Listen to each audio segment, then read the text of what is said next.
රාගයෙන් මුලා වෙලා තම තමන්ගේ හිත රාගයට යට වුණාට පස්සේ තනි තනියෙන් තම තමන් කරන දේවල් දැක්කොත් හිතුවොත් චී කියලා හිතෙන තරම් යම් දවසක ඒ රාගේ චී කියලා ඇත්තටම හිතලා නම් විරාගී වෙන්න ඒ සිතවිල්ල වටිනවා රාගෙන් හිතපු සිතවිලි ලක්ෂයකට වැඩිය ඒ සිතවිල්ල වටිනවා විරාගී වෙන්න තරහෙන් බැනපු දේවල් තරහෙන් කරපු දේවල් තරහෙන් වෙවුලන හැටි මූණ අඳුරු වෙලා යන හැටි ළඟ තියෙන එකෙන් ගහන හැටි නොයෙක් නරක වචන අරන් බයින හැටි සිහි කළොත් රාග තරහ ඇත්තටම තිත්ත වුණොත් මේක එපා මං කවද්ද මේ තරහෙන් නිදහස් වෙන්නේ කියලා යම් දවසක වීත දෝෂී වෙන්න ඒක උපකාරයි තම තමන්ගේ මෝඩකම් ගැන තම තමන්ම සිහි කරලා කලකිරුණොත් තම තමන්ගේ මෝඩකම් හදාගන්න ඒක උපකාරයි. ඒ නිසා වැරද්දට කෙනෙක් යොමු වෙලා තියෙන්න පුළුවන්. මහා බෝධිසත්වෝ පවා අර ගණිකාවක් ළඟට ගිහිල්ලා සංසාරේ කහවණු 10 දිදී හිටියා. මාට්ටු වුණා දවසක බෙල්ලෙන් එළියට දාලා. ගදලා දාලා. මාට්ටු වෙනවා නම් හොඳයි. නුවණැත්තාට මට්ටු වෙනවා තරම් දෙයක්. උපක ආජීවකයා ඉස්සරහට එනකොට එත වෙන බුදුරජාණන් වහන්සේට දහම් දෙසන්න තිබ්බනේ උපකට. කාරණා දෙකක් නිසා ධර්මයේ දේශනා කළේ නැහැ. එකක් ඉස්සල්ලාම බණහන පිරිස වෙනයි. අනිත් එක තමයි උපකට ඥානෙ එන්නේ මට්ටු වෙන්න ඕන ගෑනුවෙක්ගෙන්.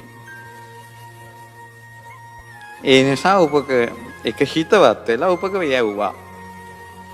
ගිහිල්ලා අර කලුගෙන් බැනුම් අහගෙන තිත්ත බැනුම් අහගෙන එපා වෙලා ආවා. එදාට දහම් දෙසුව අවබෝධ කළා. මම මේ කියන්නේ අවබෝධයෙන් කෙලෙස් වලට කලකිරීම අවශ්‍යයි නිවන පිණිස. ඔය වගේ වැඩපිළිවෙලක යෙදීමෙන් නිවන උපදින්නේ අටපිරිකර පූජා කර කර සාදු කීමෙන් නෙවෙයි.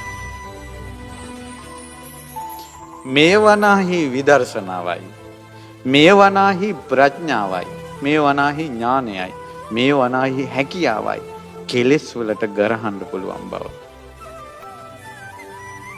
පින්කමකට ගිහිල්ලා නම කියවෙන්නේ නැතකොට මගේ නම කිව්වේ නෑ කියලා හිතනවට වැඩිය හොඳ නැද්ද? මගේ නමට මං කොච්චර ආසාව වෙලාද මෙතන. චීක් මේ නම කියව ගන්න එක කියලා චී කියලා හිතුනොත් සංසාර ඒව පුරුද්දට යනවා. ඊට පස්සේ ඉක්මනට කෙලෙස් අත්හරින්න පුළුවන්. උදාහරණයක් ගත්තොත් සාරිපුත්තයන් වහන්සේ ඔහොම කලකිරිලා තිනවනේ සසරේ කෙලෙස් වලට. ඒතර කෙලෙස් වලට කලකිරීම ගැන කවර කතාවද? උන්වහන්සේ නිකෙලෙස් වෙලා ඉන්න ජීවිතේ. රහතන් වහන්සේ නමක් වුණ ජීවිතේ. උන්වහන්සේ කැවුම් වළඳනකොට එක උන්වහන්සේ නමක් කිව්වා කැවුම් වලට ආස නැත්තේ කවුද ඉතින් කියලා. මෙහෙම කාටට මේ ගන්න උන්වහන්සේ වළඳන්ට උඩට ගත්ත කැවුම් ගෙඩිය එහෙම්ම තිබ්බා.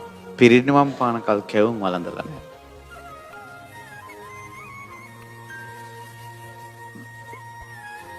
අපේ ජීවිත දිහා බලන්න කොච්චර එපා කිය බැන ආයෙ පස්සේ යනවද?